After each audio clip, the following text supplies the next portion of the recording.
আর কাউকে আমি mic on করতে কথা বলতে বললে সবাই একসাথে বলার দরকার নাই, আগের যারা রেগুলার স্টুডেন্ট আসোস ওদের মধ্যে থেকে কেউ বলার চেষ্টা করবি, কারণ যারা নতুন আসোস তারা তো বুঝবি না। আচ্ছা, প্রথমে আসি আমাদের কোরআনের মধ্যে, বা তাদের এখানে যারা ভিন্ন ধর্মের আসোস তাদের বলি, আর আমাদের মুসলমান ধর্মের আসোস সবাইকে। আমাদের মধ্যে একটা কথা আছে কি,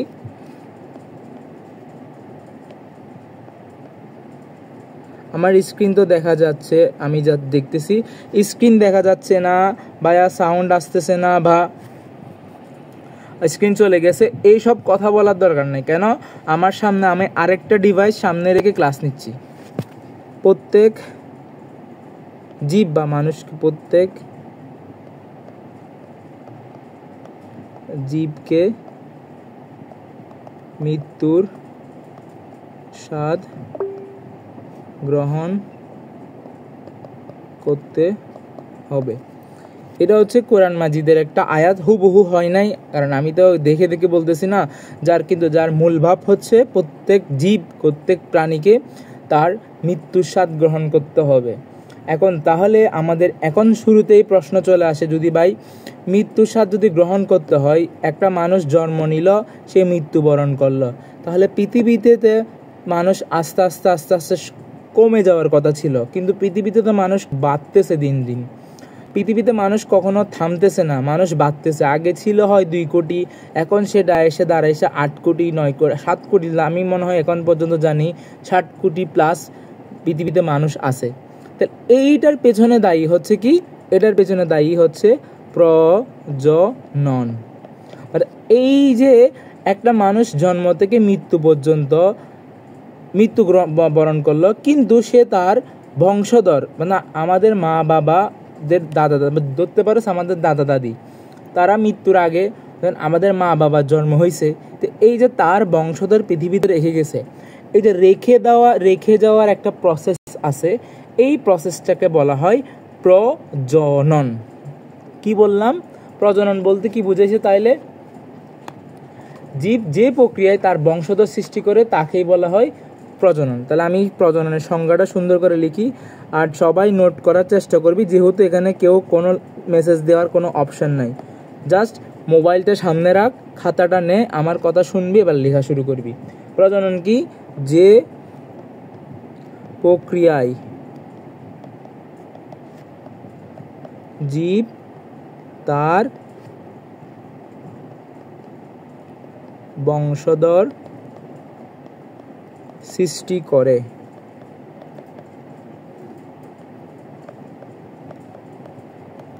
তাকে প্রজনন বলে। সবাই বুঝতে পারছো আশা করে, যে প্রজনন জিনিসটা হচ্ছে যে প্রক্রিয়া, একটা প্রক্রিয়া, যে প্রক্রিয়া বংশধর। আচ্ছা, তাহলে বংশধর জিনিসটা কি? বংশধর জিনিসটা আসলে বোঝায় সন্তান বা বাচ্চা,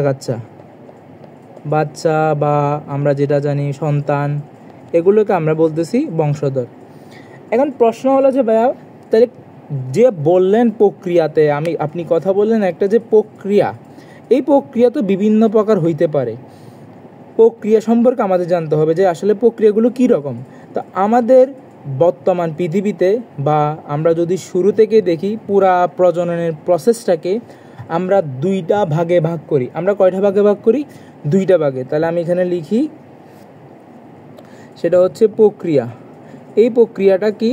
প্রক্রিয়াকে আমরা 2 ভাগে ভাগ করি। একটা হচ্ছে যৌন প্রজনন বা যৌন জনন বা প্রজনন, এবং দ্বিতীয়টা হচ্ছে অযৌন প্রজনন। তো সবাই এখানে যারা বুদ্ধিমান স্টুডেন্ট আসোস, আমরা বলি কাজ, যে জিনিস উপকারী তাকে বলি কাজ, আর যে জিনিস উপকারী না তাকে আমরা বলি অকাজ। ঠিক আছে? তো একইভাবে যৌন বলতে এমন একটা প্রক্রিয়া আছে, আর অযৌন হচ্ছে কি যৌনের উল্টা, যে এই কাজটা হয় না। তাহলে অবশ্যই আমাদের এখন জানতে হবে হোয়াট ইজ যৌন প্রজনন। ঠিক আছে? তাহলে যৌন প্রজনন বলতে বুঝাইছে যে প্রক্রিয়ায় 2টি বিপরীতধর্মী জনন কোষ মিলিত হয়। আমি লিখি,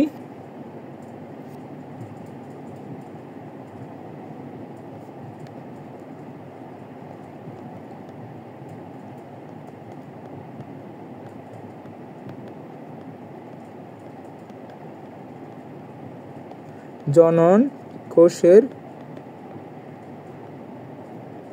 আচ্ছা, এখন প্রশ্ন করবি সবাই যে ভাই আচ্ছা ঠিক আছে বুঝলাম আমি, আপনি বলতেছেন যে জনন কোষ, আমি তো কোষ চিনি কিন্তু জনন কোষ কি জিনিস আবার?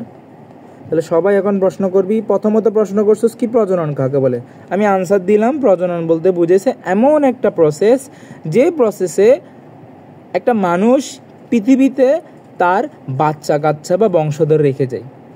এখন বলছিস ভাই তাহলে প্রক্রিয়াগুলো কীরকম হইতে পারে, আর বংশধর বলতে আসলে আপনি কি বুঝাইছেন? প্রক্রিয়া হচ্ছে কি, এটা যৌন হইতে পারে নাহলে অযৌন হইতে পারে, আর বংশধর বলতে আসলে আমরা সন্তান বা বাচ্চা কাচ্চাকে বুঝাইছি। দেন প্রশ্ন করবি ভাই যৌন প্রজনন কি? আমি আনসার দিব যদি দুইটি বিপরীত ধর্মী যৌন কোষের মিলন। এখন হোয়াট ইজ যৌন কোষ? তাহলে সবাই আনসার দিবি যে ভাই কোষ তো চিনি কিন্তু জনন কোষ জিনিসটা কি? সিম্পলভাবে একটা কথা বলা যায় না, যে কোষ জনন কাজে ব্যবহৃত হয় তাকে আমরা জনন কোষ বলি, এটা তো বলা যায়। তাহলে জনন কোষ হচ্ছে কি? আমার তো আরেক অবস্থা খারাপ এখানে।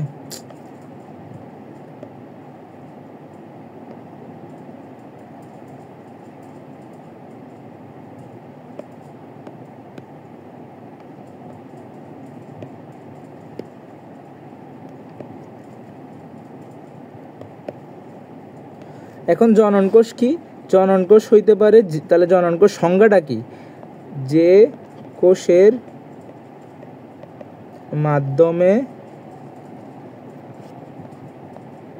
জনন কাজ সম্পন্ন হয়। এখন জনন কোষ কয় রকম হইতে পারে? জনন কোষ দুই রকম হইতে পারে। কয় রকম হইতে পারে জনন কোষ? জনন কোষ দুই রকম হইতে পারে।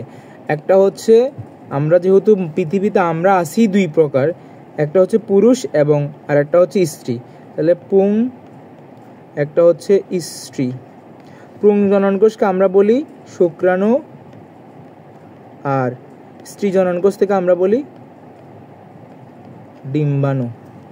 ক্লিয়ার? এতটুক আমরা তো এতটুকু ক্লিয়ার। এখন আমরা এখানে একটা কি দেখবো, এদের দেখ, আমরা যদি একটা অ্যানিমেশন ইলাস্ট্রেটেড দেখি সেটা কি, যেমন আমাদের পুরুষ থেকে আসে হচ্ছে শুক্রাণু নামক একটা জনন কোষ, আর মহিলাদের দেহে সৃষ্টি হয় বা আমাদের মা এদের দেহে, আমি মা বলার কারণ হচ্ছে যাতে আমরা এই জিনিসগুলো নিয়ে মস্কারি করতে না পারি, ঠিক আছে? আমরা যখন হসপিটালে যাই তখন রোগীকে পারমিশন নেওয়ার আগেই বলতে হয় যে, পারমিশন নেওয়ার সময় রোগীকে আমরা কিন্তু বলি না যে আন্টি বা আঙ্কেল, এভাবে বলতে পারি না আমরা। আমাদের পারমিশন নেওয়ার রুলস হচ্ছে যে যদি সেটা মহিলা রোগী হয় অবশ্যই আমি মা ডাকবো, যদি সেটা পুরুষ রোগী হয় অবশ্যই তখন আমি তাকে বাবা ডাকবো। এই আমার ছোটো হোক তাও আমাকে মা ডাকতে হবে, আমাকে বাবা ডাকতে হবে। ঠিক একইভাবে আমি এখানে মা বলার কারণ কি? মা বলার কারণ যাতে কেউ এখানে দুষ্টামি করতে না পারে। তাহলে যখন আমাদের বাবাদের দেহে থেকে আসে হচ্ছে শুক্রাণু এবং মায়েদের দেহে তৈরি হয়ে হচ্ছে যে ডিম্বাণু।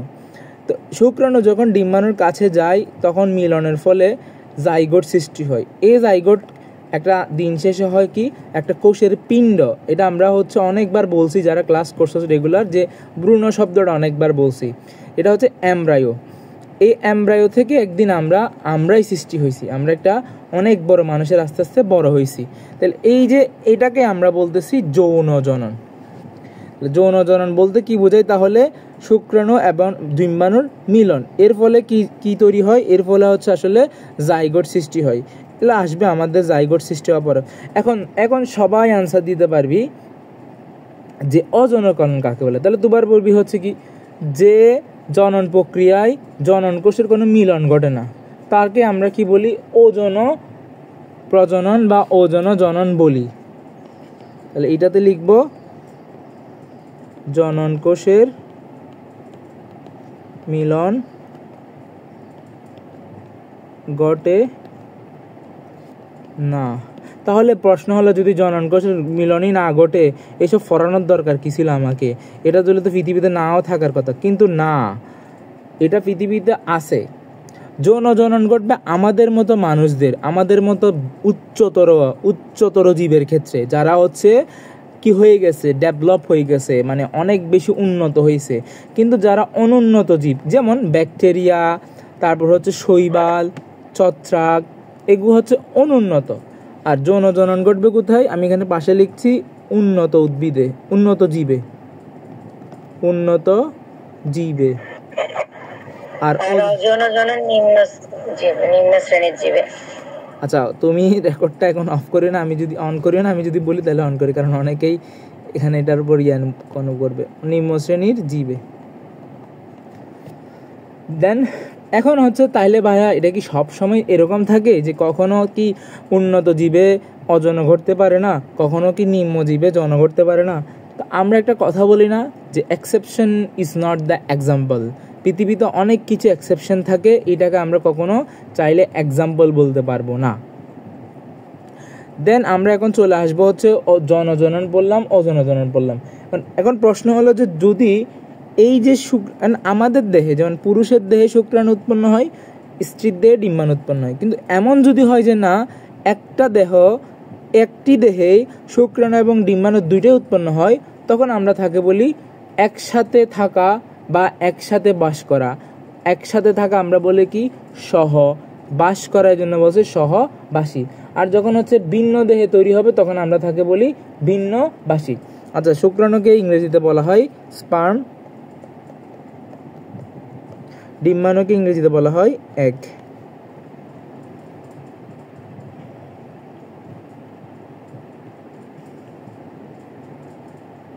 তাহলে আমরা হচ্ছে এখন একটু ইয়াতে যাই, দুইটা সংজ্ঞা লিখব, সবাই সংজ্ঞা লিখবি। সেটা হচ্ছে এক, সহবাসী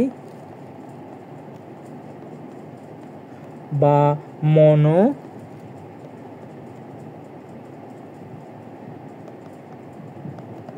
তোদের আসলে এত বাংলা দরকার পড়ে না পরীক্ষায়, তাও ইংরেজি দরকার পড়ে না এসএসসি লেভেলে। উন্নত, এবং সেটা আরেকটা প্রশ্ন আমি কিন্তু বলে দিচ্ছি, কেউ কমই। আর আমি তো বলছি যে চিরনভিযানের কোশ্চেন আমি বইয়ের থেকে টেস্ট পেপার থেকে গাইড থেকে তুলে দিব এমন কিন্তু হবে না। আমি পড়ানোর সময় অনেক প্রশ্ন বলে দিব, যে প্রশ্নগুলো মনে রাখতে পারবে বা দাগায় রাখতে পারবে সে কিন্তু ভালো করতে পারে। যেমন আমি একটা প্রশ্ন বলতেছি, সেটা কি সহবাসী কি আমাদের উন্নত প্রাণীতে হবে? আমাদের দেহে কি সহবাসী হয় না, কারণ আমাদের পুরুষে আলাদা তৈরি হয়, স্ত্রীতে আলাদা তৈরি হয়। কিন্তু এই সহবাসিতা কাদের ক্ষেত্রে হয়? উন্নত উদ্ভিদের ক্ষেত্রে হয়। উন্নত উদ্ভিদে এ দুই ধরনের,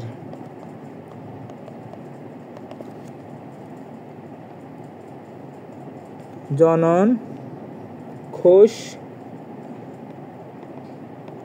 একই দেহে সৃষ্টি হলে তাকে সহবাসী উদ্ভিদ বলে। দেন এসএসসি পরীক্ষার জন্য এসএসসি পরীক্ষার জন্য একদম অনেক অনেক অনেক বেশি গুরুত্বপূর্ণ এক্সাম্পলগুলো। এটার এক্সাম্পল যদি থাকে এক্সাম্পল পড়তে হবে, এটার কোনো এক্সাম্পল যদি না থাকে তাহলে কোনো এক্সাম্পল পড়ার দরকার নেই। এখন দেখ তো তোদের বইয়ে কোনো এক্সাম্পল আছে কি না? না, তোদের বইয়ে কোনো এক্সাম্পল নাই। আমি দেখছি আমার পাশে বই আছে, দরকার নাই তোদের থেকে দেখার। তারপর হচ্ছে ভিন্নবাসী। তাহলে ভিন্নবাসী সংখ্যাটা চললে সবাই দিয়ে দিতে পারবি।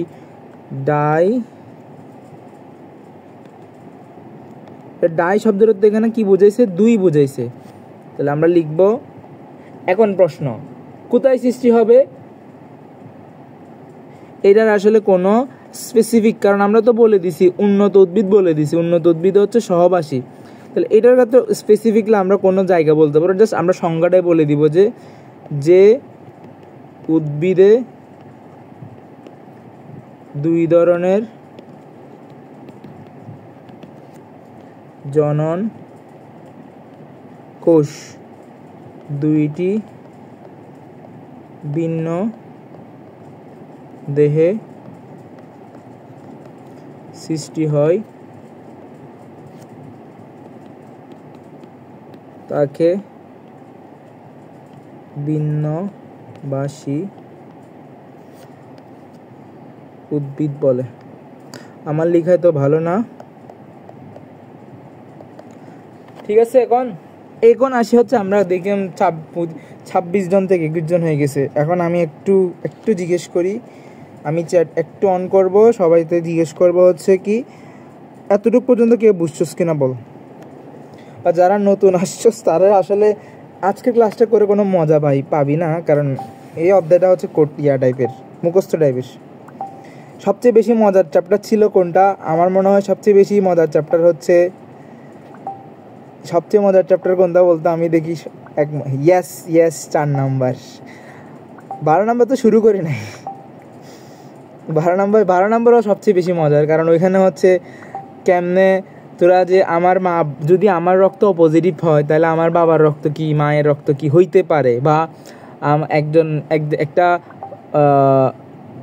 বাবার রক্ত যদি অপজিটিভ হয়, মায়ের রক্ত যদি বি পজিটিভ হয়, তার সন্তানের কী রকম ব্লাড গ্রুপ হইতে পারে, এগুলো সব এখান থেকে পড়তে পারি। কেন বর্ণান্ধতা হয়, কেন আমরা খাটো হই, কেন আমরা লম্বা হই, কেন আমরা হচ্ছে চোখের রঙটা নীল হয়, এগুলো সব 12 অধ্যায়ে। ওটা অনেক মজা, বাট এটা এইচএসসিতে উঠলে তো আরও বেশি মজা। এবং সবার একটা প্রিয় চ্যাপ্টার হচ্ছে এইচএসসিতে এই চ্যাপ্টারটা, 12 নাম্বারটা। অনেক মজা এটা। আচ্ছা সবাই বুঝছো? আমরা এখন নেক্সট।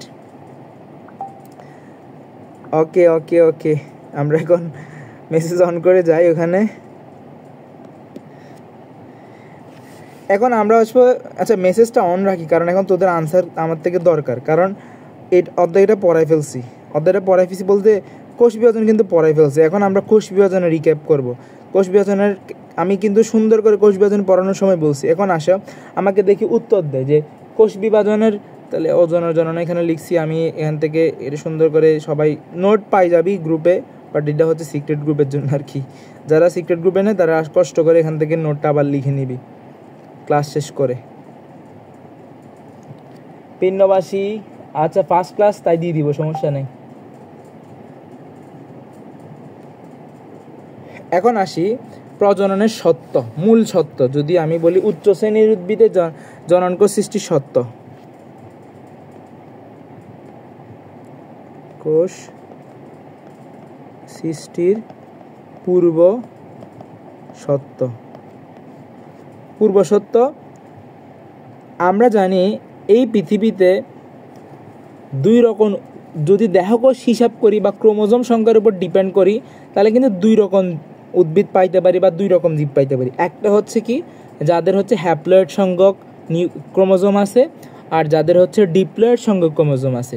তো ঠিক একইভাবে জননকোষ সৃষ্টির যে পূর্বসত্য, এটা 2 জায়গায় 2 রকম। ডিপ্লয়েড সৃষ্টি যেখানে হয় তখন একরকম, হ্যাপ্লয়েড সৃষ্টি যেখানে হয় তখন একরকম। তো কোনো কালারই মানাচ্ছে না, কি নোট বানাইলাম। আচ্ছা এটা কি ভালো লাগতেছে যারা আগে ক্লাস করতে? হ্যাপ্লয়েড কি? আচ্ছা এই যে বললাম 11 অধ্যায় এসএসসি অর্ধেক শেষ, ক্লাস 9 অর্ধেক শেষ, এখন হ্যাপ্লয়েড চিনে না। এটা আমি তখনই বলছি যে এসএসসি পাস করে ফেলে কিন্তু হ্যাপ্লয়েড চিনে না। আচ্ছা আমি বলি একটু ছোট্ট রিক্যাপ করি হ্যাপ্লয়েড কি জিনিস। এটা তো জানি আমাদের দেহকোষে প্রত্যেকটা কোষের মধ্যে 46 ক্রোমোজোম থাকে, এটা তো আমরা জানি। এই 46 ক্রোমোজোমের 23 আর 23 এই 2 ভাগে ভাগ করা যায়। এই 23 আসবে আমাদের মা থেকে, আর বাকি 23 আসবে আমাদের বাবা থেকে।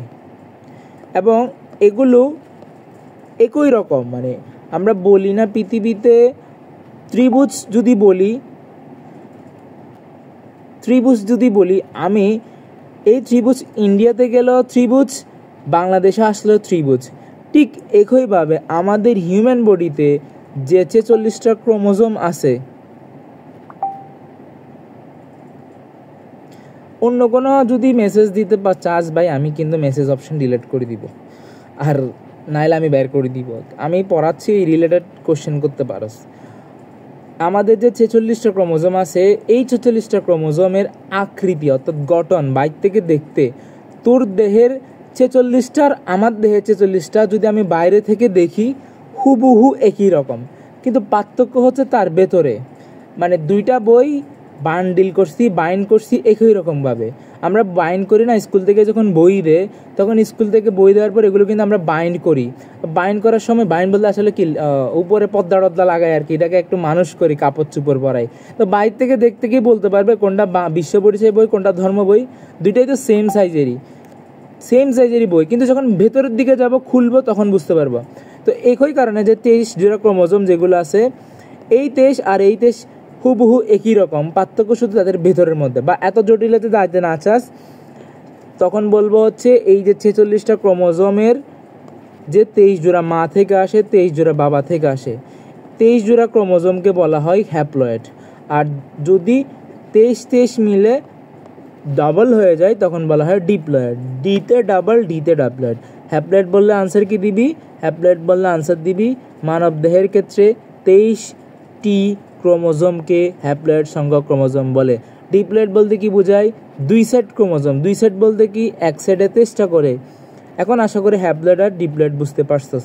হ্যাপ্লয়েড কি বললাম? হ্যাপ্লয়েড হচ্ছে যে আমাদের দেহে যে 46টা ক্রোমোজোম আছে, এই 46টা ক্রোমোজোম হচ্ছে 2টা সেট, অর্থাৎ এক বাবা থেকে আসবে, একই নাম্বারে আরেকটা বাবা থেকে আসবে, তারা দেখতে হুবহু একই রকম, তাহলে এদেরকে আমরা বলতে পারি এক জোড়া।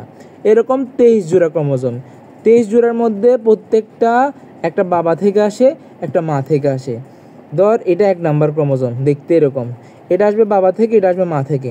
ধর আরেকটা দেখতে এরকম, আরেক জোড়া, এটা বাবা মা থেকে, এটা বাবা থেকে। তো এইভাবে 23 জোড়া ক্রোমোজোম, এবং এগুলো আমরা লাইব্রেরি বলি। লাইব্রেরি বলতে জিনোম লাইব্রেরিতে এগুলো থাকে, মানে এগুলো হচ্ছে আকৃতিগুলো আছে। স্কুল কলেজে প্র্যাকটিক্যাল ক্লাসে এগুলো দেখায় বলতে এটার তো বাস্তব ক্রোমোজোম দেখানো যাবে না, তোমার কি দেখায় একটা স্ট্রাকচারগুলো হচ্ছে আমরা 3D স্ট্রাকচার বানাই স্কুল কলেজে, এগুলো দেখাই। ঠিক আছে, আমরা পূর্বশর্তে আসছি। এখন যখন ডিপ্লয়েড বলবো 2n বিশিষ্ট জীব বলবো, বা 2n বিশিষ্ট জীব যখন বলবো তখন একরকম। তাহলে আমি এখানে এটাকে একটু মার্ক করি। পার্সেল 46টা ক্রোমোজোম থাকে রে, ফুল বডিতে 46টা না। তোদের যখন বায়োলজি পড়াইতে বসি না, তখন মনে হয় যে শুরু থেকে আবার শুরু করি। আচ্ছা, আমি আজকে ক্লাসটা একটু অন্যদিকে নিয়ে যাই, সেটা হচ্ছে আমরা বাস্তব জীবনে যাই। আসি আমি যদি একটা মানুষ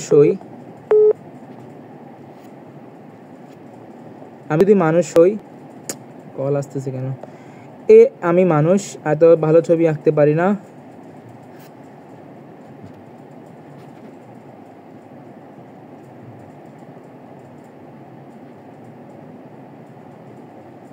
এত ভালো ছবি আঁকতে পারি না। ধর আমি এখান থেকে একটা সেলকে আমি নিলাম, এটা একটা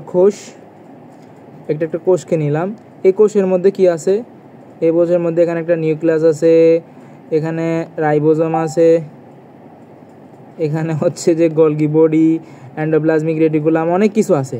তো আমি এখন কাকে জুম করব? আমি এখন হচ্ছে নিউক্লিয়াসকে জুম করব। কাকে জুম করব? আমি নিউক্লিয়াসকে জুম করতেছি। সবাই আশা করে বুঝতেছস নিউক্লিয়াস কি জিনিস। নিউক্লিয়াসকে জুম করলে হচ্ছে এরকম দেখি, এগুলো সবাই বইয়ের ছবিটা আছে। নিউক্লিয়াসকে জুম করছি। এখন আমি নিউক্লিয়াস থেকে এরকম একটা সুতাকে জুম করব, এরকম একটা সুতাকে জুম করতেছি। সুতাকে জুম করার পর যখন সুতাকে আরও জুম করব, তখন দেখতে পাবো হচ্ছে সুতাগুলো এরকম থাকে। এটা কিন্তু আমি 4 নাম্বার চ্যাপ্টার পড়ানোর সময় আবার বিস্তারিত দেখাইছিলাম কিভাবে একটা ডিএনএতে চলে আসি। এই যে ডিএনএ, আমরা ডিএনএ করি, ডিএনএটা আসলে কই থাকে? আমি আমার দেহের একটা কোষকে জুম করলে এরকম একটা কোষ দেখতে পাবো, তার মধ্যে নিউক্লিয়াস দেখতে পাবো। এই নিউক্লিয়াসকে জুম করলে নিউক্লিয়াসের এগুলো আবরণ দেখতে পাবো, এরকম কতগুলো সুতার মতো দেখতে পারবো। প্রত্যেকটা সুতাকে আমি যদি জুম করি তখন দেখতে পাবো এরকম। সুতাটা দেখতে কীরকম? একটা সিঁড়ির মতো। সুতাটা দেখতে কিসের মতো? সুতাটা দেখতে একটা সিঁড়ির মতো। আজকে ওয়াচ করার মাহফিলের কথা ছিল না, মাহফিলের জন্য আয়োজন, দাওয়াত দিছি সবাইকে। এরকম সুতাগুলো সিঁড়ির মতো থাকে। এই যে সিঁড়িগুলো আসলে কি? সিঁড়িগুলো হচ্ছে যে এখানে লেখা আছে এ, জি, টি, সি, ইউ তো থাকবে না ডিএনএতে, এভাবে থাকে, এভাবে থাকে। এগুলো আসলে কি? এখন এগুলো আসলে হচ্ছে যে আমাদের দেহের ভাষা। বুঝতে পারছস? আমরা যেমন বাংলা ভাষায় কথা বলি, আমরা বাংলা ভাষা বুঝি, কিন্তু আমাকে যদি এখন চাইনিজ ভাষা নিয়ে আসি, আমি কিন্তু চাইনিজ ভাষা বুঝবো না। চাইনিজ ভাষা আমার কাছে যেরকম লাগবে ঠিক একইভাবে আল্লাহ আমাদের দেহের ভেতরে এই সুতাগুলোর মাঝখানে কিছু লেখা লিখে দিছে। এই লেখাগুলো আমাদের ভাষা না, এগুলো হচ্ছে কোষের ভাষা। কোষ এই লেখাগুলো বুঝতে পারে। এখন কোষ কীভাবে এই লেখাগুলো বুঝতে পারে? ধর আমার চুলের রং কালো হবে, আল্লাহ এটা আমাদের 46টা ক্রোমোজোমের কোনো একটার মধ্যে কোনো এক জায়গায় লিখে দিয়ে রাখছে যে আমার চুলের রং কালো হবে বা আমার চুলের রং সাদা হবে। এই যে লিখে দিয়ে রাখছে, এই লিখে দেওয়া লেখাটা ডিএনএর মধ্যে আছে, কিন্তু ডিএনএ হচ্ছে আবার আমার চুল বানাইতে পারে না। চুলটা বানাই কে? এখন প্রশ্ন আসবে, চুল বানাই রাইবোজোম। চুল বানাবে কে? রাইবোজোম। রাইবোজোম কি? কোষের একটা অঙ্গাণু। তাহলে এখন বলবি ভাই লেখা আছে তো নিউক্লিয়াসের মধ্যে, রাইবোজোম আবার সাইটোপ্লাজমে, তাহলে কেমনে আপনি বানাইলেন যে চুলের রং কালো, চোখের রং নীল? কেমনে? এখন আসি, আমাদের তো এই ডিএনএটা কি করতে পারবো না, আমি সিঁড়িটা চাইলেই ধরে বেঁধে সাইটোপ্লাজমে নিতে পারবো না। তা আমার দরকার হচ্ছে চুলের রং কালো করতে হবে। ধর আমার এই জায়গায় লেখা আছে যে চুলের রং কালো করার জন্য কি কি করতে হবে। তা আমার দেহ কি করে? আমার দেহ হচ্ছে যে এটাকে ফটোকপি করে, এই জায়গাটাকে ফটোকপি করে, এই জায়গাটাকে ফটোকপি করে। এই ফটোকপি করা জিনিসটা আস্তে আস্তে আস্তে আস্তে নিউক্লিয়াস থেকে ফটোকপি করে, এখানে মনে করি এটা হচ্ছে ফটোকপি করা জিনিসটা, এটা চলে দেখাচ্ছে, আমি হলুদ দিয়ে এটা দিয়ে দেখাই। এই ফটোকপি করা জিনিসটা আস্তে আস্তে নিউক্লিয়াস থেকে বের হবে, নিউক্লিয়াস থেকে বের হয়ে এই রাইবোজোমের ভেতর দিয়ে যাবে। রাইবোজোমের ভেতর দিয়ে যাওয়ার সময় সে হচ্ছে এরকম কতগুলো অ্যামিনো অ্যাসিড তৈরি করবে। কি তৈরি করবে? অ্যামিনো অ্যাসিড, বা সহজ বাংলায় যদি বলি আমরা আমিষ। আমরা বলি না স্নেহ পদার্থ, লিপিড, তারপর হচ্ছে কি শর্করা, এইগুলি হচ্ছে আমিষ। এরা মিলে আমার চুলের রংটা কালো করে। বুঝতে পারছস? এখন আমাদের জীবনের মূল রহস্য কি? আমাদের জীবনের মূল রহস্য কোথায় লুকায় আছে? এর ডিএনএর মধ্যে লুকায় আছে। ডিএনএ থেকে কিভাবে বের করি? ডিএনএ থেকে হচ্ছে আমি যাই ওখান থেকে একটা কপি করে ফেলি। কপি কে করে? এটা আমাদের দেহের সিস্টেম মেকানিজম আসে, আল্লাহ আমাদেরকে এমনভাবে সৃষ্টি করছে। দেখ একটা ছোট্ট কোষ, এর মধ্যে কত কিছু যে হয়, এই প্রসেসটা তো তোরা মাত্র আমি তোকে একটু করে বলছি। এটার ডিটেলস আরও অনেক বেশি, কিভাবে হয়, কিভাবে কপি করে, আবার ডিএনএ যেভাবে ধর একটা কোষ থেকে যখন 2টা কোষ হবে তখন তো সব কিছু আমাকে ডাবল করতে হবে, তো ডাবল কিভাবে করে, এগুলোর অনেক ডিটেলস। এগুলো এসএসসিতে কিছুটা পড়ে, আর যারা মেডিকেলে পড়বি তারা হচ্ছে মানে বলতে পারো আমি তোদের কিছুটা মেডিকেলের পড়াই ফেলছি আজকে। এগুলো কিছুটা হচ্ছে মেডিকেলের পড়া। এই যে প্রসেসগুলো, এগুলো আসলে মজার না যে কেন আমার চুলটা কালো হয়েছে, ওর চুলটা নীল হয়েছে, ধর একটু বিড়ালের মতো হয়েছে, আমার চোখ কালো, ওর চোখ কেন এরকম হইলো। এগুলো কিন্তু আমার দেহে ক্রোমোজোমের মধ্যেই লিখে দিয়েছে আল্লাহ যে তুই দেখতে এরকম হবি, তোর উচ্চতা কত হবে, তোর শরীরের মধ্যে কি কোন ধরনের হরমোন বেশি উৎপাদন হবে, কোন ধরনের হরমোন কম উৎপাদন হবে, এগুলো সবগুলোই আল্লাহ বলে দিছে। তো আমি কোন জায়গা থেকে আসছি? ডিপ্লয়েড আর হ্যাপ্লয়েডের কারণে, ডিপ্লয়েড আর হ্যাপ্লয়েড থেকে বুঝে আসছিলাম। তো ডিপ্লয়েড কি? ডিপ্লয়েড হচ্ছে যে এই যে 46টা ক্রোমোজোম যদি বরাবর থাকে তখন আমরা বলি ডিপ্লয়েড, আর যখন আমরা বলি 46টা নাই তখন আমরা বলি হ্যাপ্লয়েড।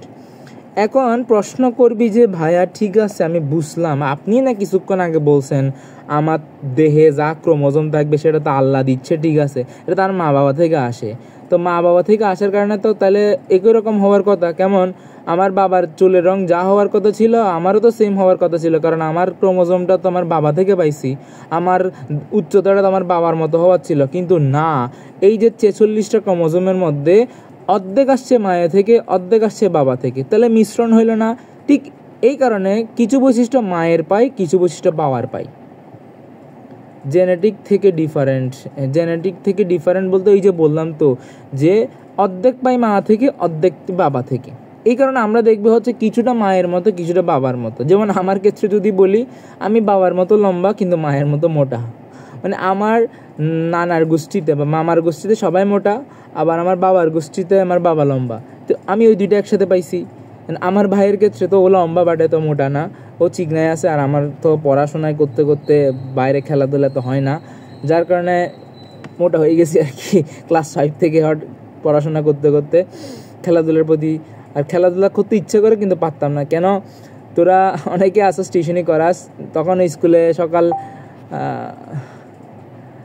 মাসুদ ভাই তো শুকনো, উনি তো কাজ করতে করতে সকাল 8টা থেকে, আমাদের ধর সকাল 6টা থেকে কোচিংয়ে যাইতাম, 10টা থেকে স্কুলে, 4টা বাজে স্কুল ছুটি দিয়ে দেওয়া, স্কুল থেকে এসে টিউশনে যাইতাম, টিউশনে থেকে আবার ঘরে, এইভাবে লাইফটা চলছে আর কি। আমার ভাই এসএসসি পরীক্ষা দিছে, বাট ও আর্টস থেকে দিছে, ও সায়েন্স নেয় নাই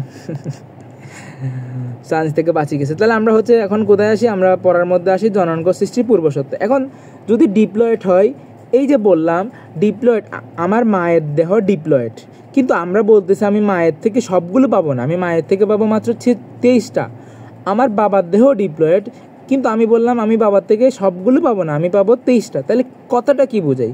কথাটা বোঝাই হচ্ছে দেহকোষ থেকে বা আমাদের দেহের মধ্যে, আমাদের দেহে বিদ্যমান আছে কে, আমাদের দেহে কোন একটা জিনিস বিদ্যমান আছে। আচ্ছা, আমরা যার থেকে জন্ম নিছি তাকে আমরা মা বলি, ঠিক একইভাবে জনন কোষগুলো যার থেকে জন্ম নিবে তাকে আমরা কি বলবো?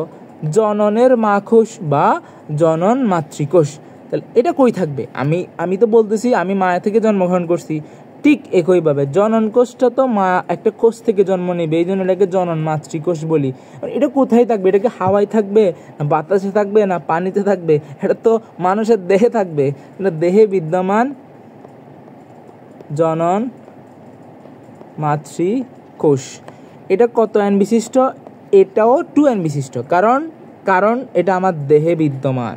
আমার দেহতে প্রত্যেকটা কোষে 46টা করে ক্রোমোজোম থাকে। ক্লিয়ার? সবাই এই জিনিসটা ক্লিয়ার কিনা বল, যে আমার দেহের মধ্যে যতগুলো কোষ আছে সবগুলোর মধ্যে 46 নাম্বার ক্রোমোজোম আছে। জনন মাতৃকোষও 46টা আছে। ক্লিয়ার? এখন জনন মাতৃকোষ থেকে যে জনন কোষটা সৃষ্টি হবে, এটা শুক্রাণু হইতে পারে, পুরুষের ক্ষেত্রে শুক্রাণু, স্ত্রীর ক্ষেত্রে ডিম্বাণু। এটা হবে কিন্তু n বিশিষ্ট। কি বিশিষ্ট? n বিশিষ্ট। তাহলে আমার কোশ্চেন, মাঝখানে যে এইখানে কোন কোষ বিভাজন দিব? হোয়াট কোষ বিভাজন আই শুড পুট দেয়ার? একটু ইংরেজি বললাম। 23 জন আসে, মাশাল্লাহ, সবার অনেক অনেক ডেডিকেশন। মিওসিস 23 জন আসে, সবাইকে ধন্যবাদ। এতক্ষণ পর্যন্ত 23 জন, আসলে অনেক অনেক অনেক আমার সৌভাগ্য এতজন স্টুডেন্টকে একসাথে ক্লাস নিতে পারছে আমার লাইফে প্রথম। ছেলে মেয়ে আলাদা হয় কিভাবে? আচ্ছা, ছেলে মেয়ে আলাদা হয় কিভাবে প্রশ্নটা করছস, অবশ্যই সবার জানা উচিত। দেখ, 46 ক্রোমোজোমের মধ্যে, বা আমরা 46 আসলে আমাদের কলেজে যদি যাই, আমি যদি আমার টিচারকে যাই বলি আমাদের দেহে 46টা ক্রোমোজোম আছে, স্যার আমাকে একটা থাপ্পড় দিবে। আমি তোদেরকে বলতেছি কারণ তোরা এখন ছোটো বাচ্চা, কিন্তু আমরা 46টা বলতে পারি না। আমাদের বলতে হয় 23 জোড়া ক্রোমোজোম। কেন? প্রত্যেকটা তো ডাবল পূর্বশর্তে। হ্যাঁ, দাঁড়াও, তাহলে 23 জোড়ার মধ্যে 22 জোড়া হচ্ছে আমাদের দেহ গঠন করে। অর্থাৎ আমার লম্বা কেমন হবে, আমি দেখতে কেমন হবে, এগুলো হচ্ছে 22 জোড়া। এই জন্য এদেরকে বলা হয় অটোজোম। আর এক জোড়া হচ্ছে সেক্স ক্রোমোজোম, অর্থাৎ আমাদের লিঙ্গ নির্ধারণ করে। আচ্ছা, এখন আসি কিভাবে লিঙ্গ নির্ধারণ হয়। একটা শুক্রাণু প্লাস একটা ডিম্বাণু, এটা হচ্ছে n বিশিষ্ট, এটাও হচ্ছে n বিশিষ্ট। এর মধ্যে 22 প্লাস, যদি x আর x হয় তাহলে হচ্ছে স্ত্রী, আর x আর y হলে হচ্ছে মহিলা। এখন একটা সন্তানের লিঙ্গ কি, ছেলে হবে না মেয়ে হবে, এটা ডিপেন্ড করে কার উপরে? এটা ডিপেন্ড করে পুরুষের উপরে, এটা কখনো মহিলার উপরে ডিপেন্ড করে না। কেন? কারণ আমাদের মায়েদের ক্রোমোজোম হচ্ছে 22 জোড়া প্লাস XX। কি বুঝাইলাম? 22 জোড়া বলতে 44, আর এখানে 2টা, মানে 46টা। আমাদের মায়েদের যদি ক্রোমোজোম সংখ্যা লিখি, আমাদের পরীক্ষায় লিখতে যদি বলে, আমরা এভাবে লিখতে হয় যে 22 প্লাস XX। আর বাবাদেরটা হচ্ছে কি 22 প্লাস এক্স ওয়াই। তো এখন একটু মনোযোগ দিয়ে, সবাই একটু মনোযোগ দিয়ে, এই জায়গায় একটু মনোযোগ দিতে হবে, এটা না বুঝলে বুঝবি না। তাহলে বাবা, আমি একটু মনোযোগ দিতে, আমি রিকোয়েস্ট করবো একটু রিকোয়েস্ট, 22 প্লাস এক্স ওয়াই, আর এটা হচ্ছে 22 না, এটা 44 লিখি, তাহলে আর মানে 46টার মধ্যে 44টা তো দেহকর করে, আর এটা হচ্ছে লিঙ্গ নির্ধারণ করে। তাহলে মায়ের ক্ষেত্রে 44 প্লাস এক্স এক্স। হ্যাঁ, এখন বাবার ক্ষেত্রে যখন জননাঙ্গ সৃষ্টি হবে তখন এই 44 থেকে আসবে দুইটা জননাঙ্গ সৃষ্টি হইতে পারে। কেমন? একটা হচ্ছে 22 প্লাস এক্স, আর একটার ক্ষেত্রে 22 প্লাস ওয়াই। কিন্তু মহিলাদের ক্ষেত্রে সবগুলোই কি 22 প্লাস এক্স, কারণ ওদের তো ওয়াই নাই। এখন এটা হচ্ছে বাবার শুক্রাণু, এটা একটা শুক্রাণু, এটা একটা শুক্রাণু, আর এটা হচ্ছে ডিম্বাণু। এখন এই শুক্রাণু আর ডিম্বাণু মিলিত হইলে দেখ এক্স আর এক্স, তাহলে সে হবে স্ত্রী বা মহিলা। আর যদি কোনো কারণে এই শুক্রাণু আর এই ডিম্বাণু মিলিত হয় তাহলে সেটা হবে এক্স ওয়াই। তো এক্স ওয়াই যদি হয় তখন সেটা হবে পুরুষ। এখন এই ওয়াইটা আসলে কার ছিল? এটা কি মহিলার ছিল না বাবার ছিল? এটা হচ্ছে পুরুষের ছিল। তা আমরা সন্তান, আমাদের পৃথিবীতে সন্তানদের লিঙ্গ নির্ধারণ আসলে মায়ের উপর হয় না, সন্তানদের লিঙ্গ নির্ধারণ হয় আসলে বাবার উপরে। যদি আমাদের যে জননাঙ্গ সৃষ্টি হয় তার মধ্যে এই ক্রোমোজোমটা আল্লাহ ভাগ্যে রাখে তাহলে এই জননাঙ্গ সৃষ্টি হবে, যদি ওয়াইটা ভাগ্যে রাখে তাহলে এই জননাঙ্গ। এটা ডিপেন্ড করে আল্লাহর উপরে, মানে পৃথিবী সব কিছু ডিপেন্ড করে কার উপরে? এটা কে করতেছে, এটা কে দিবে কি দিবে না, এটা সব আল্লাহর উপর ডিপেন্ড করে, যে তিনি আসলে এক্স জননকোষ্ঠের মাধ্যমে কি মিলনটা ঘটাবে নাকি ওয়াইয়ের মাধ্যমে ঘটাবে।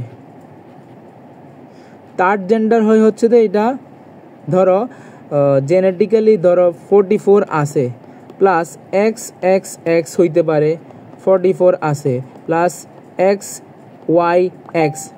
আবার অনেকের আছে হচ্ছে কি একটা ক্রোমোজোম সংখ্যা ডাবল হয়। তো এদের ক্ষেত্রে হচ্ছে তোমার হয় মহিলা, এদের দেখবা কিছু বৈশিষ্ট্য মহিলার থাকে। থার্ড জেন্ডার বলতে আমরা আসলে বুঝে হচ্ছে কি, তাদের কিছু বৈশিষ্ট্য স্ত্রীর মতো থাকে, কিছু বৈশিষ্ট্য পুরুষের মতো। আবার কিছু আছে হয়তো তুমি বাইরে থেকে দেখতে মনে হবে এটা পুরুষ, বাট তার জন্য ভেতরের গঠনটা দেখি তখন সেটা হচ্ছে স্ত্রী। আবার অনেকের আছে বাইরে থেকে দেখতে মহিলা, ভেতরে দেখতে হচ্ছে স্ত্রী। এগুলো তোমরা হচ্ছে যারা মেডিকেলে আসবা তারা হচ্ছে একটা দুইটা রোগের নাম পড়বা, ডাউন সিনড্রোম, এগুলো অনেক রোগ আছে যে কেন হয়। একটা হচ্ছে পুরুষের মতো ক্লিনফেল্টার সিনড্রোম, তোমাদের বললে তোমরা সব বুঝবে না যে এই জিনিসগুলো ক্লিনফেল্টার সিনড্রোম জিনিসটা কি। বাট থার্ড জেন্ডার আসলে এভাবে হয় যে তার কোনো যদি ক্রোমোজোমের এক্সট্রা কপিটা থাকে ওইটার কারণে তার বৈশিষ্ট্যগুলোর প্রাধান্য বেশি পেয়ে যায়। তো সে হচ্ছে অ্যানাটমিক্যালি মানে বাইরে থেকে দেখতে মনে হবে তোমার পুরুষ, বাট ইন্টারনালি বা জেনেটিক্যালি তার হচ্ছে সে মহিলা।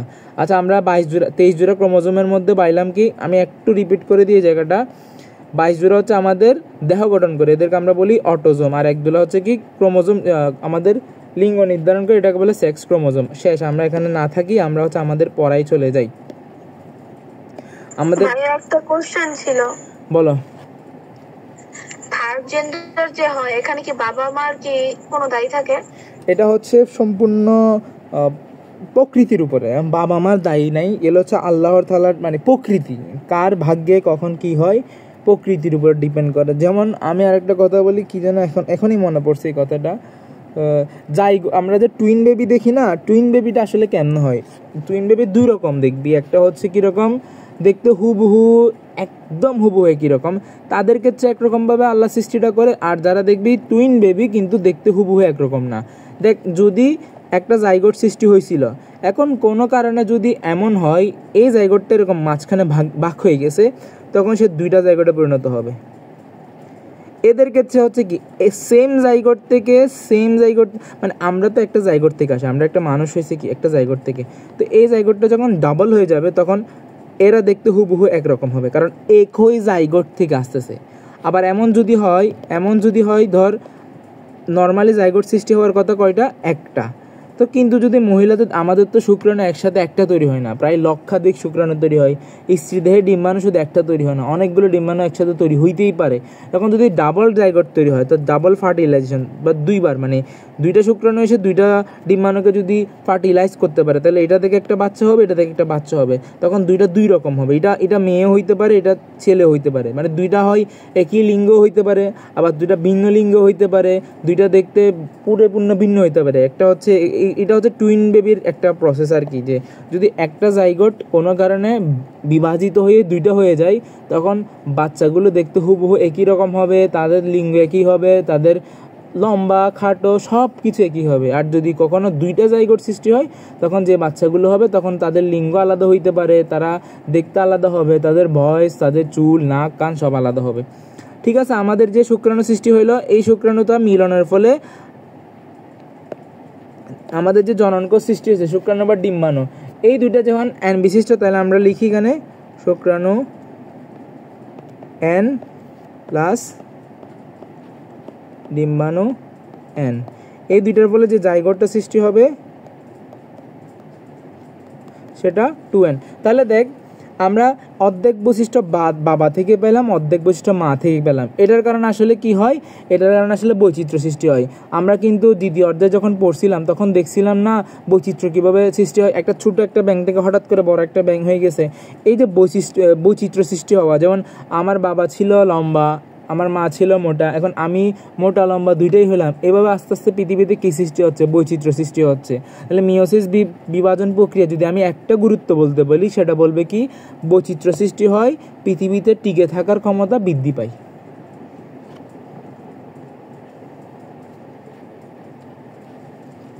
ঠিক আছে, এখন যদি বলি হ্যাপ্লয়েড উদ্ভিদের ক্ষেত্রে, এখন আমরা আসি, এটা কিন্তু বইয়ে নাই।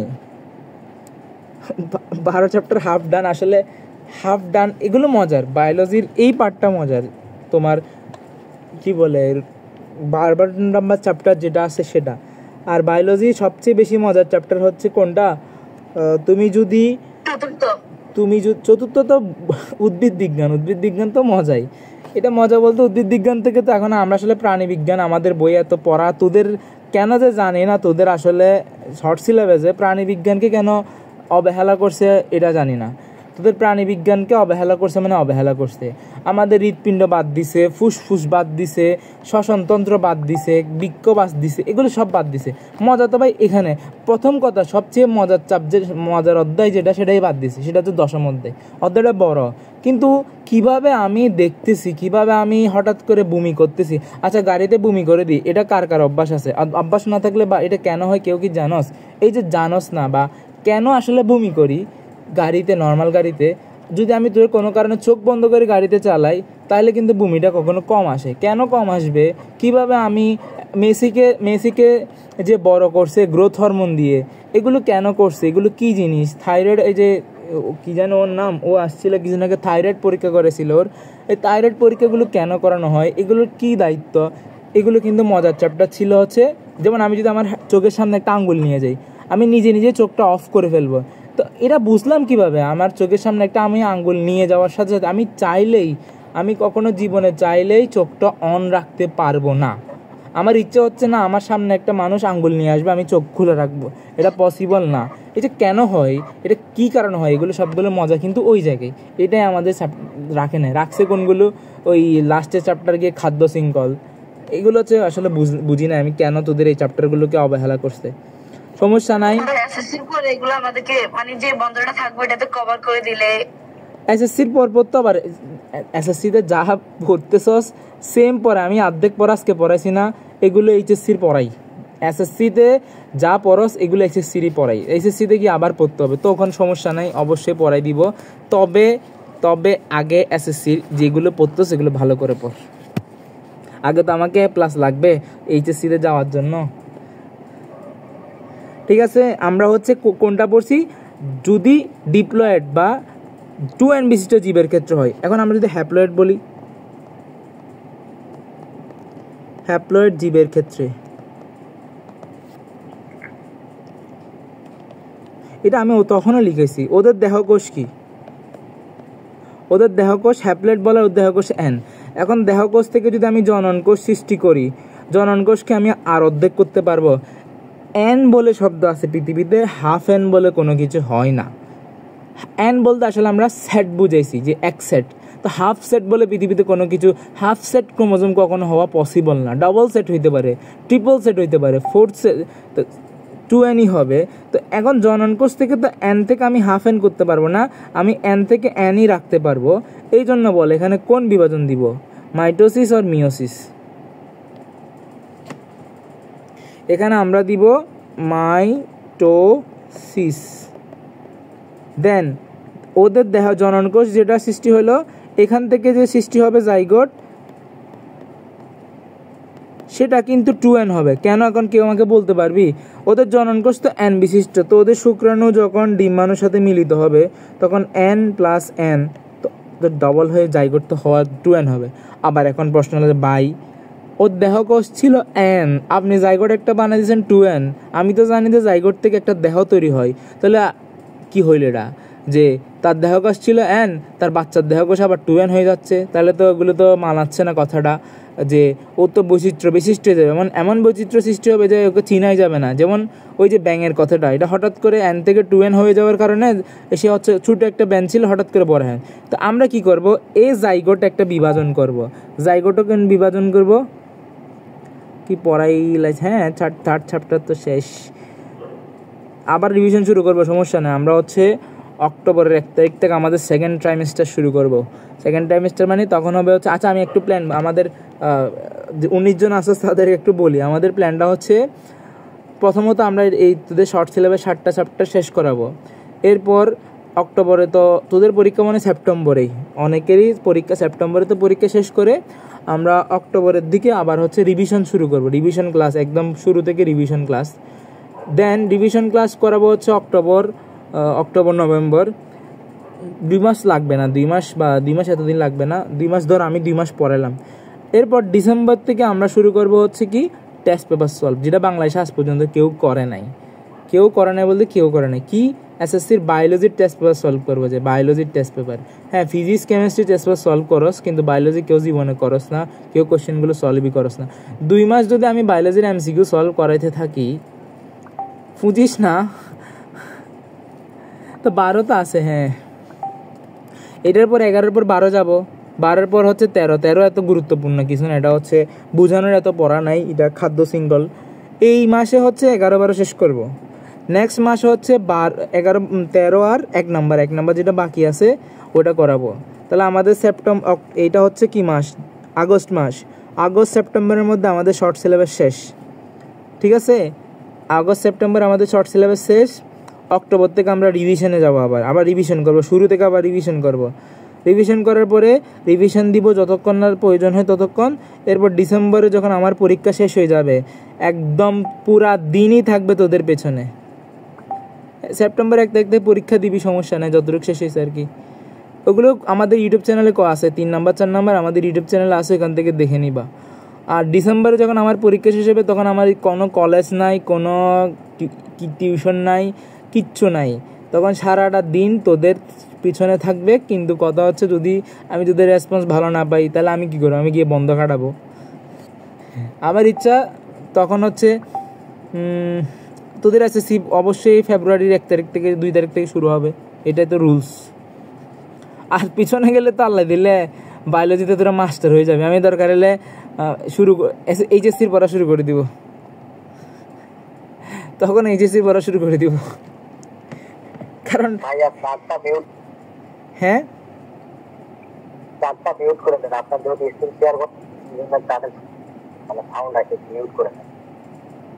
ও আচ্ছা আচ্ছা, তুমি হয়তো, আচ্ছা ঠিক আছে, এবার একটু গল্প করতেছি, কারণ অনেকক্ষণ ধরে পড়াচ্ছি, পড়তে মাথা হ্যাং হয়ে যাই। আচ্ছা ঠিক আছে, আমরা শেষ করি, ও যেহেতু বলতেছে। কেউ মেসেজ দিও না এখন, গল্প করেন সমস্যা নাই, কিন্তু চার্টের নোটিফিকেশনটা মিউট করে দেন। মেসেজের নোটিফিকেশনটা, হ্যাঁ মেসেজের নোটিফিকেশন, এটা আসলে মিডসেরই একটা যখন মেসেজ দিবে তখন সাউন্ডটা হবে, এটা আমি আসলে অফ করার কোনো ওয়ে নেই। আচ্ছা ঠিক আছে, আমরা শেষ করে দিই, 11টা 2 হয়ে গেছে। আল্লাহ, জাইগোট থেকে আমাদেরকে দেহকোষ আবার ফেরত যাইতে হবে। আচ্ছা আমি এখানে আরেকটু লম্বা করি, তাহলে তো তোর আরেকটু ভালো করে। এই জাইগোট থেকে আমার একটা দেহ হয়েছে, তো দেহটা 2n বিশিষ্ট। তাহলে এখন এখানে প্রশ্ন হচ্ছে এখানে কোন বিভাজন হবে আমাদের ক্ষেত্রে? উন্নত জীবে হচ্ছে জাইগোটটা 2n বিশিষ্ট আর দেহটাও 2n বিশিষ্ট। তো এখানে কোন বিভাজন দিব দেখি বল। মিওসিস। মাইক দিব একদম। 2n থেকে 2n মিওসিস কেমন হয়? মাইটোসিস। আচ্ছা কেউ রাগ করিস না, বকা দিতে হয়, নাহলে আসলে পারবি না। এই জাইগোট থেকে এখানে ওদের দেহকোষ ছিল কত? ওদের দেহকোষ ছিল কিন্তু n। এখন বলে এখানে কোন ধরনের?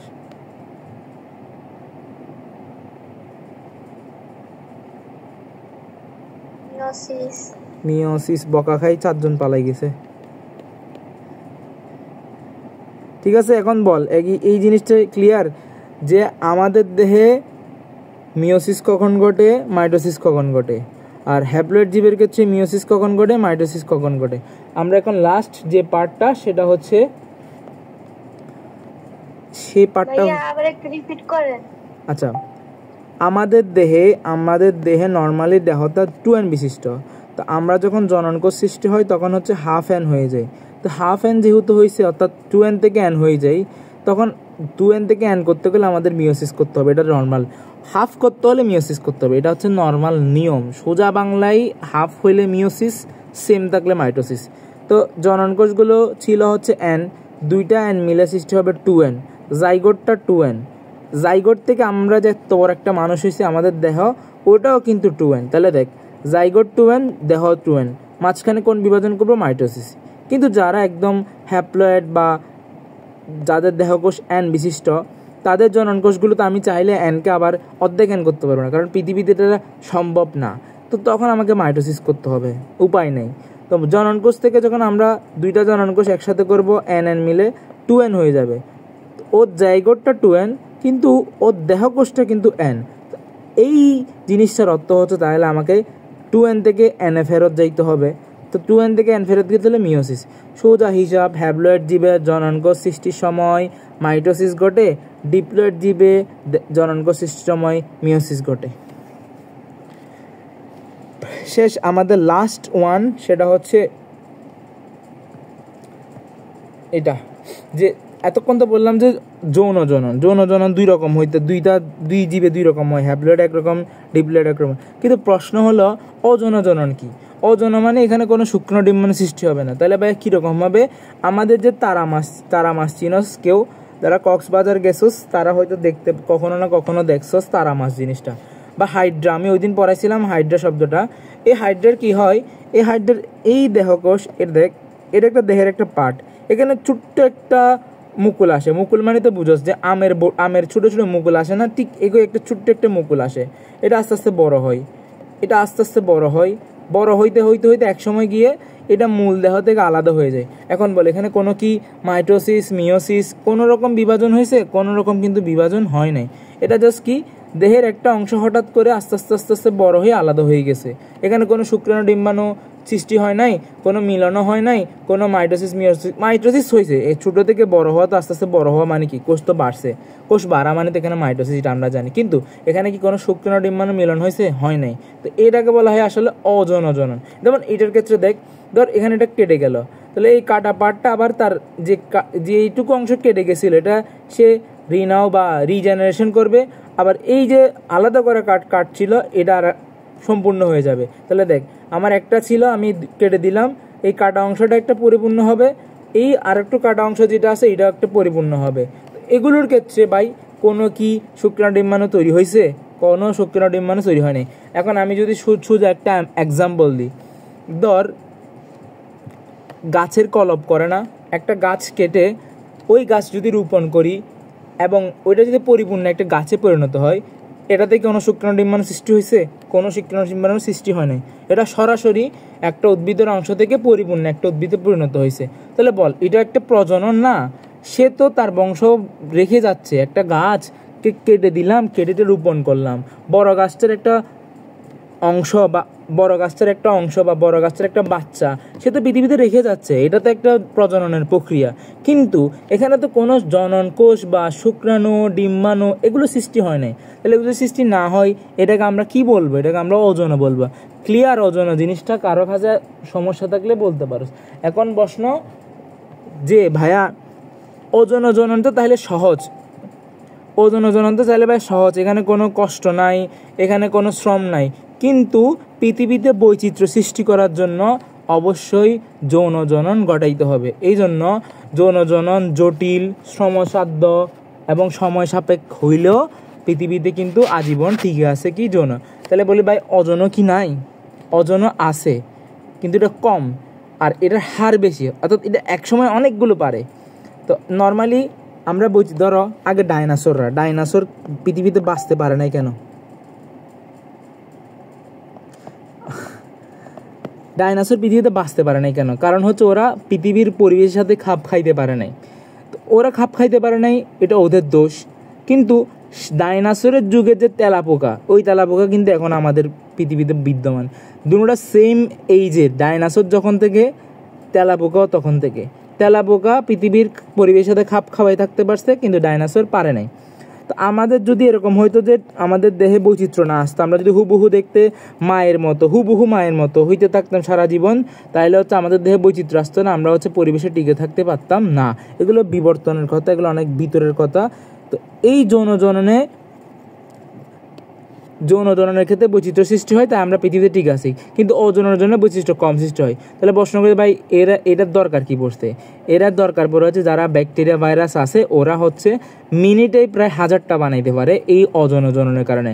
কিন্তু যৌন জনন কি, ওদের তো অনেক সময় লাগবে। যেমন আমাদের চিন্তা করলে 9 মাস 10 মাস 10 দিন যেটা বলি, এটা আসলে চাঁদের হিসাবে বলি 10 মাস 10 দিন, নর্মালি 9 মাসই হিসাব করা হয়।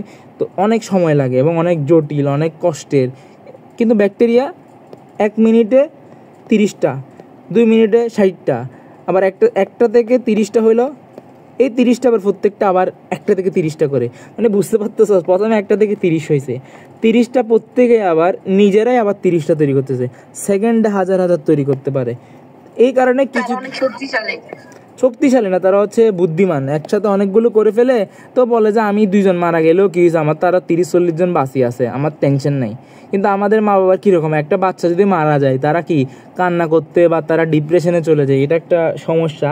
কিন্তু ব্যাকটেরিয়া ভাইরাসে তো এই সমস্যা নেই। আমি 5 জন মারা গেলে সমস্যা, আমার 1000 জন পড়ে আছে, ওরাই বংশবৃদ্ধি করবে। তো ওদের ক্ষেত্রে এটা এরকম। কথাটা বলার কারণ হচ্ছে এটা ক্ষতে আসবে, এই প্রশ্নটা ক্ষতে আসবে। বইয়ের তোর কি বলে জীবের প্রজননের আগে যে প্যারাটা আছে ওটাতে এই কোশ্চেনটা আছে যে যৌন জনন ও জননের তুলনায় জটিল, শ্রমসাধ্য এবং সময় সাপেক্ষ হলেও কেন সেটা এখনো পৃথিবীতে স্থান দখল করে আছে, এটা হচ্ছে খ নাম্বার প্রশ্নে আসবে। আজকে ক্লাস এতটুকুই, অনেক সময় নিয়ে ক্লাস করেছি, যারা পালাই গেছে এরা মনে হয় ক্লাসই করবে না। চ্যাপ্টারে যাবেন না, বইয়ের চ্যাপ্টারে যাইতে হবে। বইয়ের চ্যাপ্টারে সব পড়াই দিছি, নেক্সট ক্লাসে বইয়ের শুরুতে আবার দেখাই দিব আর কি। ধন্যবাদ দিয়ে ছুটা করিবেন না। জোশ ছিল আমার কাছে, তো মনে হয়েছে আজকে ক্লাসটা আমি ভালো নিতে পারি নাই। আমার ক্লাসে সবচেয়ে বড় জোশ ক্লাস ছিল হচ্ছে প্যারেনকাইমা কোলেনকাইমা যেটা পড়াইছিলাম তখন, আর হচ্ছে নেক্সট যে ক্লাসটা করেছিলাম 11 নম্বর চ্যাপ্টার তো কই শুরুই তো করলাম না এখনো, আমরা জাস্ট কথা বললাম যে আজকে। এরপর হচ্ছে যাদের ঘরের কাছে জবা ফুলের গাছ আছে, তারা হচ্ছে ইউটিউব থেকে জবা ফুল কিভাবে কাটে ওটা দেখে নিজেরা ভিডিও করে কাটিস, দেখি আমাদের গ্রুপে পোস্ট করিস। আমি দেখি আমার পাশে হলের পাশে একটা জবা গাছ আছে, যদি পাই আমিও কাটবো। ঠিক আছে, অনেক দেরি হয়ে গেছে, সবাই এত দেরি করা উচিত হয় নাই। আল্লাহ হাফেজ। কেমিস্ট্রি ক্লাস কালকে না, কালকেও বায়োলজি ক্লাস, কেমিস্ট্রি ক্লাস রবিবারে, রুটিন দেওয়া আছে, আবার দিয়ে দিব।